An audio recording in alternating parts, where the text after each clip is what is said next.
When we're looking at site selection, site development, it becomes kind of important to look at what do we want from our house. Do we have a south facing?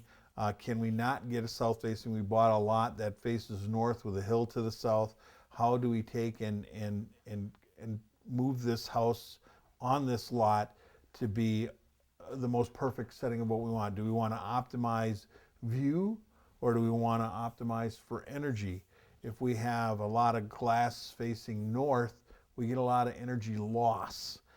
Some of the things that have been talked about in our classes and or with clients are, well, I want a whole bay of windows here because I want to look out the windows all the time. Well, I guarantee you it's not worth your money and your energy loss to do that. To have a window where you can sit in and look out is very good. If you want to see that much of the outside, maybe go outside. So we really want to look at that, and we're back again challenging what we need and what we want, and trying to figure out what the balance of that is with our energy, with not only the energy outside the house, but our energy inside the house. So what fulfills us? Well, we can control that to a certain degree. So do we face this house a little southeast, south, a little southwest? Again, we have to concentrate. If we're going to face a house south and have all that big glass facing south, or facing west, I'm sorry, if we're going to face that house west, we're going to have all that glazing facing west. That's going to be very little positive gain. That's going to be a lot of negative gain. So how do we deal with that? Do we need to, or do we just have to be aware that if we make that choice, we're going to have higher utility bills? If we're going to try and be sustainable, we really have to look at what that is all about. How do we shade that? How do we block that sun from ever getting in? People talk about putting shades on the inside of the windows.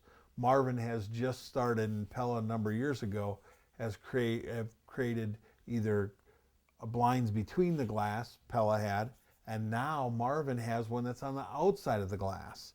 So now this makes sense. That stops the energy from ever getting to that window.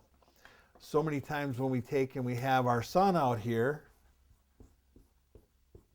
and we have a window, and that sun's going to be coming into that window, we don't want to blind in here. Most of that energy's already made it into the building.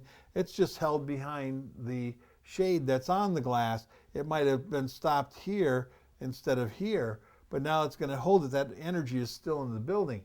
Now, because it's concentrating it here, it actually is pushing some energy back out.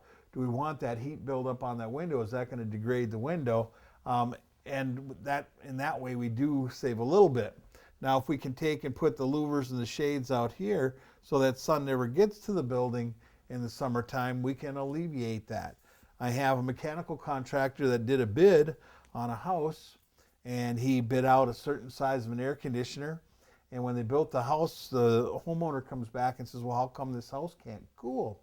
Well, they had put in twice as many windows facing an inappropriate sun gain, and they wound up having to double the size of the air conditioner. In this case, they had to go and put two side by side in order to make up for those extra windows. We know that we get that kind of energy out of the sun. How do we keep it from inside our house in the summertime, and how do we invite it in the wintertime?